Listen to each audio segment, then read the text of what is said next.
कहानी की शुरुआत होती है मोमो अयासे से। मोमो एक हाई स्कूल गर्ल है जिसे अपने बॉयफ्रेंड से ब्रेकअप करना पड़ा। क्यों? क्योंकि उसका बॉयफ्रेंड उसे डेट के लिए पैसे मांगता है और लव होटल चलने की बात करता है। मोमो का गुस्सा सातवें आसमान पर चढ़ जाता है। वो उसे लात मारती है लेकिन लड़का पलटकर उसे गिरा देता है। ब्रेकअप के बाद मोमो अपनी सहेलियों से ये बात शेयर करती है। उसकी सहेलियां कहती हैं, अरे अच्छा हुआ तुमने उसे छोड़ा। अगले दिन मोमो स्कूल में देखती है कि कुछ लड़के एक शर्मीले चश्मिश लड़के को परेशान कर रहे हैं। वह लड़का है ओकारू। मोमो को ये देखकर गुस्सा आता है। वो ओकारू के पास जाकर बैठ जाती है और बाकी लड़के शांत हो जाते हैं। बाद में ओकारू मोमो से मिलने आता है। ओकारू एक दिलचस्प इंसान है।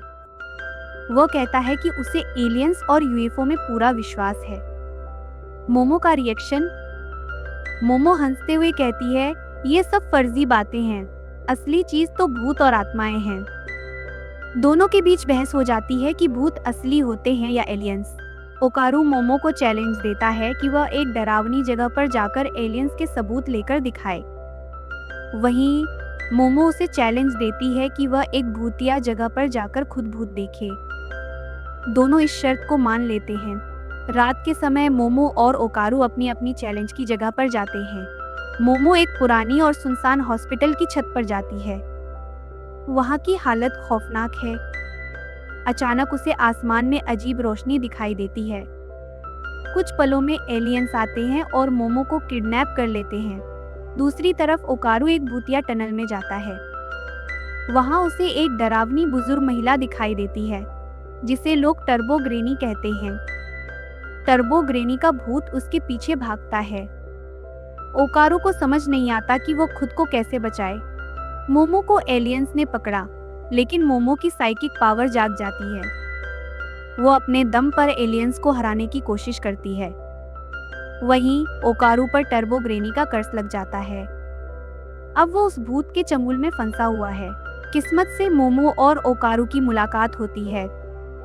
दोनों अपनी अपनी डरावनी कहानियां सुनाते हैं। अब उन्हें समझ आता है कि एलियंस और भूत दोनों असली हैं। यहाँ से उनकी दोस्ती और गहरी हो जाती है। मोमो और ओकारू ने तय किया कि अब वे साथ मिलकर इन खतरों का सामना करेंगे। मोमो और ओकारू मुश्किल से एलियंस और भूतों से बचकर यूएफओ से बाहर निकलते हैं। लेकिन क्या पता था कि मोमो को और ओकारू को एक और चौंकाने वाला रहस्य मिलेगा। अब मोमो और ओकारू दोनों मोमो के घर के पास पहुंचते हैं और मोमो उसे चेतावनी देती है कि उसकी दादी लड़कों के मामले में बहुत स्ट्रिक्ट है। ओकारू जब गेट के अंदर कदम रखता है तो उसके शरीर में आग लग जाती है। मोमो उसे पास वाली नदी में फेंक देती है ताकि वह जलने से बच जाए। अब मोमो देखती है कि उसकी दादी ने गेट पर एक तालिस्मन लगा रखा है जिससे बुरी शक्तियां घर के अंदर नहीं आ सकती, लेकिन क्योंकि ओकारू शापित है तो उसे भी रोक दिया गया। मोमो तालिस्मन निकाल देती है और ओकारू को अंदर आने को कहती है। ओकारू डरते डरते अंदर आता है, लेकिन उसे कोई नुकसान नहीं होता। अब दोनों थोड़ा आराम करते हैं, लेकिन तभी घर की घंटी बजती है। ओकारू कहता है कि मोमो की दादी घर आ गई है।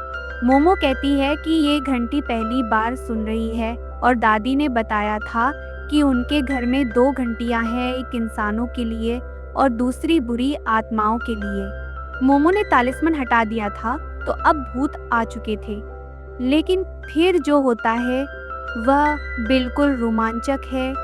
ओकारू और मोमो को काले बादल और एक बड़ा मंस्टर एलियन दिखाई देता है जो कहता है, तुम बुरे लोग हो, तुमने वादा तोड़ा, और फिर वह उन्हें जोर से मुक्का मारता है।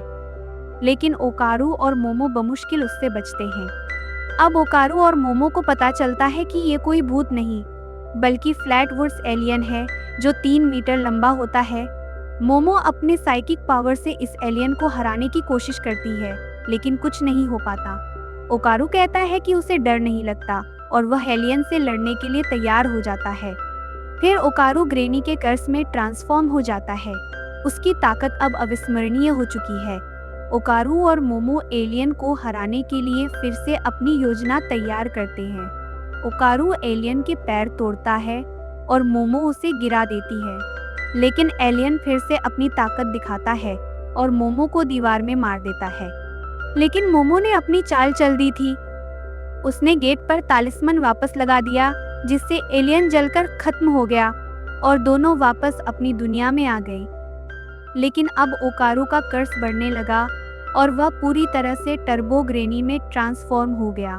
टर्बो ग्रेनी एक जबरदस्त और खतरनाक रूप में बदल गया, जिससे मोमो की चिंता और भी बढ़ गई। इसी बीच हम एक टीवी प्रोग्राम में सेंटा दो दिया नाम की एक साइकिक महिला को देखते हैं, जो एक सेलिब्रिटी के बारे में, उसकी लाइफ के बारे में बहुत सारी जानकारी देती है।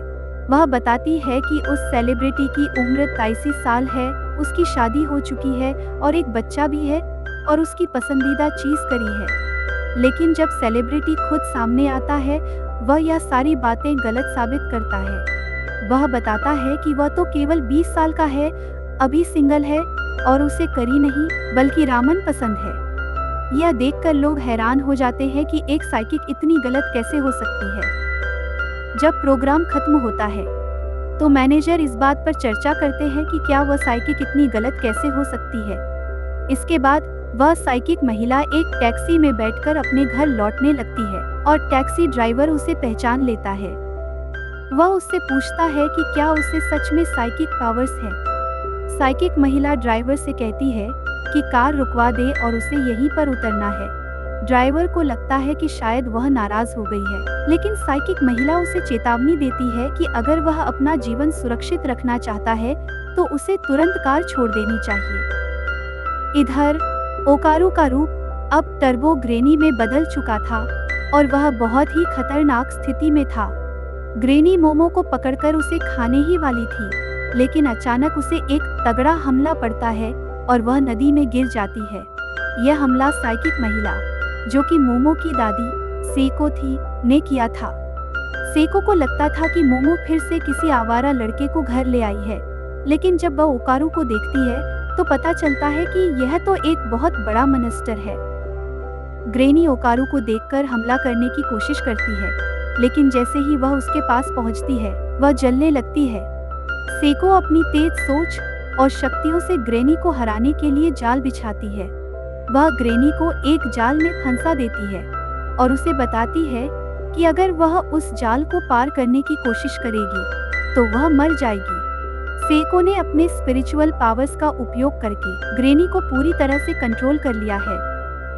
ग्रेनी अब सेको से डरने की बजाय उसे धमकी देती है कि वह उसे कभी भी मारने के लिए आ सकती है और वह उससे हमेशा बच नहीं सकती। लेकिन सेको ने साफ साफ कह दिया कि वह सिर्फ उसे मारना चाहती है, उसे कैद नहीं करना चाहती। इसके बाद सेको और ग्रेनी के बीच एक जबरदस्त टकराव होता है और सेको अपनी शक्तियों का पूरा उपयोग करके ग्रेनी को हराने में सफल होती है। कुछ देर बाद मोमो अपनी दादी से मिलती है और पता चलता है कि उसने ओकारू को बचा लिया है। मोमो यह जानकर खुश होती है, लेकिन उसे एक और चिंता होती है।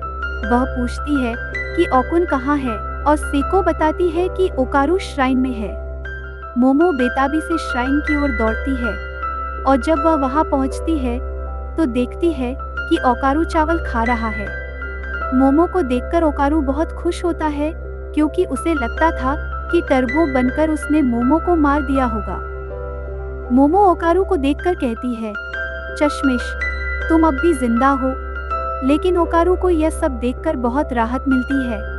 मोमो और ओकारू के बीच एक हल्की सी बहस होती है, लेकिन फिर दोनों मिलकर यह समझते हैं कि वे एक दूसरे के बिना नहीं रह सकते। अगले दिन सेको मोमो को बताती है कि ओकारू का कर्ज पूरी तरह से कंट्रोल में है, लेकिन जैसे ही वह श्राइन से बाहर निकलेगा, वह फिर से टर्बो ग्रेनी जैसा बन सकता है। सेको मोमो से कहती है कि उसे ओकुन को भूल जाना चाहिए और अपनी सामान्य जिंदगी की ओर लौट जाना चाहिए, क्योंकि टर्बो ग्रेनी को हराना बहुत ही मुश्किल काम है। लेकिन मोमो इस बात से सहमत नहीं होती। वह तय करती है कि वह ओकारू की मदद करेगी और उसे कर्ज से मुक्त करेगी। सेको मोमो को कहती है कि अगर ओकारू को हराना है तो उन्हें ग्रेनी से पकड़म पकड़ाई का खेल खेलना होगा।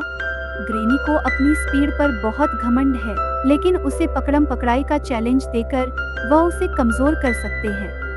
मोमो और ओकारू दोनों इस चुनौती को स्वीकार करते हैं और अपने अगले कदम की योजना बनाते हैं। अब मोमो को अपनी साइकिक पावर बढ़ानी होगी और ओकारू को अपनी ताकत को और अधिक मजबूत करना होगा ताकि वह ग्रेनी को हरा सके। सेको दोनों को यह बताती है कि अगर वे शहर से बाहर निकलते हैं तो उनकी पावर काम नहीं करेगी, क्योंकि यह शहर सेको का इलाका है और उसकी पावर्स भी इस जगह से जुड़ी है। लेकिन अगर ओकारू ट्रेनिंग पर ध्यान दे और अपनी स्पीड बढ़ाए तो वह शायद ग्रेनी को हरा सकता है।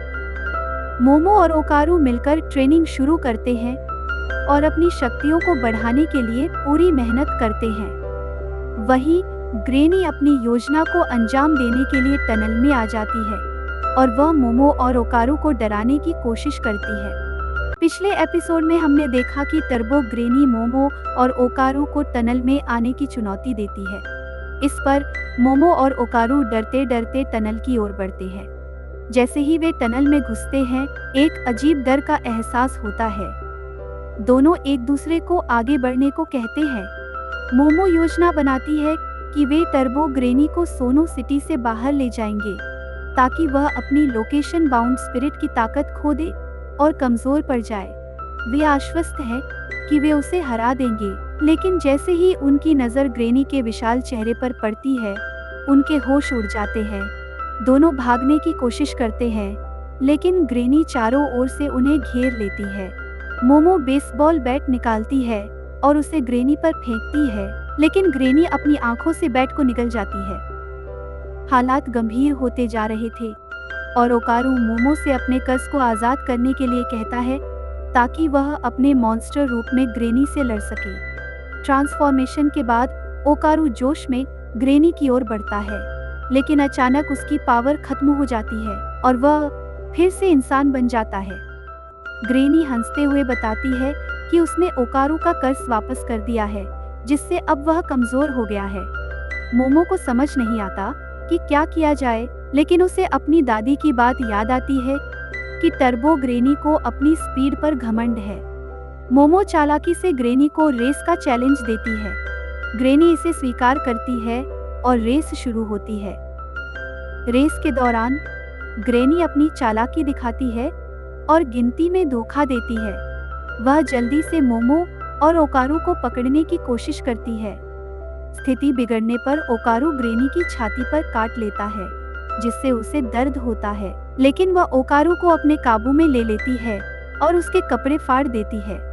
मोमो अब ग्रेनी के ऑरा को महसूस करते हुए उसे जकड़ लेती है और उसे ओकारू के शरीर में सील कर देती है। सब कुछ सही लगने लगता है, लेकिन तभी एक विशाल केकड़ा, जो लोकेशन बाउंड स्पिरिट था, सामने आता है। यह केकड़ा उनके पीछे पड़ जाता है। मोमो और ओकारू शहर की गलियों में केकड़े से बचते हुए भागने लगते हैं। केकड़ा एक बड़ी इमारत में घुसकर उसे तोड़ देता है। मोमो और ओकारू एक योजना बनाते हैं और केकड़े को गर्म पानी से नहलाते हैं, जिससे वह लाल होकर कमजोर पड़ जाता है। दोनों उसे हराने में सफल हो जाते हैं। जब वे बाहर निकलते हैं तो ग्रेनी के जॉम्बी जैसे भूत उनका पीछा करने लगते हैं। मोमो की दादी ने सोनो सिटी की सीमा पर जाल बिछाया हुआ था। मोमो और ओकारू ट्रेन का सहारा लेकर सीमा पार करते हैं। जैसे ही वे सीमा के बाहर पहुंचते हैं, ग्रेनी और केकड़ा स्पिरिट खत्म हो जाते हैं। सभी लड़कियों की आत्माएं जो स्पिरिट में फंसी हुई थीं, आजाद हो जाती हैं। टनल पर फूल चढ़ाने के दौरान दादी बताती है कि यह टनल कभी अपराध का अड्डा हुआ करती थी, जहां लड़कियों को टॉर्चर कर उनकी आत्माओं को इस लोकेशन बाउंड स्पिरिट का हिस्सा बना दिया गया था। मोमो, ओकारू और उनकी दादी आत्माओं को शांति देने में सफल होते हैं। रात को जश्न मनाने के लिए पार्टी होती है। मोमो और दादी केकड़े को लेकर लड़ते हैं, जबकि ओकारू यह देखकर परेशान हो जाता है कि ये लोग आज जो कुछ हुआ उसके बाद भी केकड़े को खा रहे हैं। दादी उससे पूछती है कि उसका केला सही सलामत है या नहीं। ओकारू चिढ़कर जवाब देता है कि उसका केला सुरक्षित है और वह इसे किसी को नहीं दिखाएगा। यह सुनकर दादी उसका पीछा करने लगती है, ओकारू घर लौटने की कोशिश करता है, लेकिन मोमो उसे रोकती है और कहती है कि वे कल स्कूल में मिलेंगे। यह सुनकर ओकारू खुश हो जाता है। अब तक हमने देखा कि मोमो और ओकारू मिलकर टर्बो ग्रेनी को हरा देते हैं और वह अपने घर चला जाता है। अगले दिन ओकारू स्कूल जाने में डर रहा था और सोच रहा था कि जब वो मोमो से मिलेगा तो उससे क्या कहेगा। वह देखता है कि मोमो स्कूल के गेट पर ही खड़ी थी। ओकारू सोचता है कि शायद वह किसी और का इंतजार कर रही होगी और वह उसे इग्नोर करते हुए अंदर जाने लगता है। लेकिन मोमो सीधा उसके पास जाती है और उससे पूछती है कि वह स्कूल इतना लेट क्यों आया, मतलब वह ओकारू का ही वेट कर रही थी। मोमो अब उससे एलियंस के बारे में काफी बातें करती है, लेकिन फिर उनकी क्लास का समय हो जाता है और दोनों अपनी क्लास में चले जाते हैं। ओकारू को उसके क्लासमेट्स आज भी परेशान कर रहे थे, लेकिन अब उसे फर्क नहीं पड़ता क्योंकि उसके पास मोमो जैसी कमाल की दोस्त है। इधर मोमो का क्लास में बिल्कुल मन नहीं लग रहा था। उसकी सहेली उससे बात करने की कोशिश करती है, लेकिन मोमो कहीं खोई हुई थी। उसकी सहेलियों को लगता है कि शायद मोमो वापस अपने एक्स बॉयफ्रेंड से मिलने गई होगी और इसीलिए वह कल स्कूल नहीं आई थी। मोमो असल में ओकारू से बात करने के लिए मरी जा रही थी। उसे एलियंस के बारे में बातें करनी थी। वहीं ओकारू को भूतों के बारे में। दोनों एक दूसरे से मिलने के लिए बेताब थे और लंच ब्रेक होने का बेसब्री से इंतजार कर रहे थे। जैसे ही लंच होता है तो दोनों ही एक दूसरे की क्लास में जाते हैं और उन्हें वहां कोई नहीं मिलता। मोमो उसकी क्लास में पूछती है कि ओकारू कहां पर है, लेकिन उसका असली नाम तो केंता काकुरा है, जो मोमो कभी नहीं लेगी। इधर ओकारू इतना धीरे मोमो के बारे में पूछता है कि किसी को उसकी आवाज ही सुनाई नहीं देती। इसके बाद ओकारू मोमो को ढूंढने कैफेटेरिया में जाता है। वहीं मोमो उसे ढूंढने स्कूल स्टोर में जाती है। इस तरह दोनों ही एक दूसरे को अलग अलग जगहों पर खोजते रहते हैं और आखिर में हार मानकर एक बेंच पर बैठ जाते हैं। दोनों ही पास में बैठे थे, लेकिन उन्हें यह पता नहीं चलता। ओकारू सोचता है कि मोमो उसे इग्नोर कर रही है। उसे पता चल गया होगा कि वो कितना बोरिंग लड़का है और वैसे भी मोमो के तो इतने सारे दोस्त हैं, तो वह उसे क्यों ही दोस्त बनाएगी। वही मोमो सोचती है कि ओकारू उसे अवॉइड कर रहा है क्योंकि वह इतनी चिपकू है। काफी सोचने के बाद दोनों खड़े होते हैं और अपनी क्लास में जाने लगते हैं, लेकिन अनजाने में एक दूसरे से ही टकरा जाते हैं। अब इनकी गलतफहमी दूर होती है और इन्हें पता चलता है कि दोनों ही एक दूसरे को ढूंढ रहे थे, लेकिन इन्हें टकराते हुए मोमो की फ्रेंड देख लेती है और सोचने लगती है कि ये दोनों किस कर रहे थे। मोमो गुस्सा करके कहती है कि वह ऐसे लल्लू को कभी किस नहीं करेगी और ओकारू भी कहता है कि वह भी ऐसी पागल लड़की को कभी किस नहीं करेगा। जिसके बाद दोनों आपस में ही लड़ने लगते हैं और एक दूसरे से कभी ना बात करने का बोलकर यहाँ से चले जाते हैं। ओकारू बाथरूम में जाकर सोचने लगता है कि उसे मोमो से लड़ना नहीं चाहिए था और वह उससे माफी मांग लेगा। तभी ओकारू नीचे देखता है कि उसका केला तो सही सलामत है, लेकिन उसके दोनों अंगूर यानी अंडे गायब थे। इधर मोमो की क्लास में यह बात फैल जाती है कि उसने एक लड़के को किस किया और वो गुस्से में सभी से कहती है कि ऐसा कुछ नहीं है। तभी ओकारू मोमो को ढूंढते हुए यहाँ आ जाता है और उसे बात करने के लिए बाहर बुलाता है। मोमो का उससे बात करने का कोई मूड नहीं था और वह उसे यहाँ से चले जाने को बोलती है।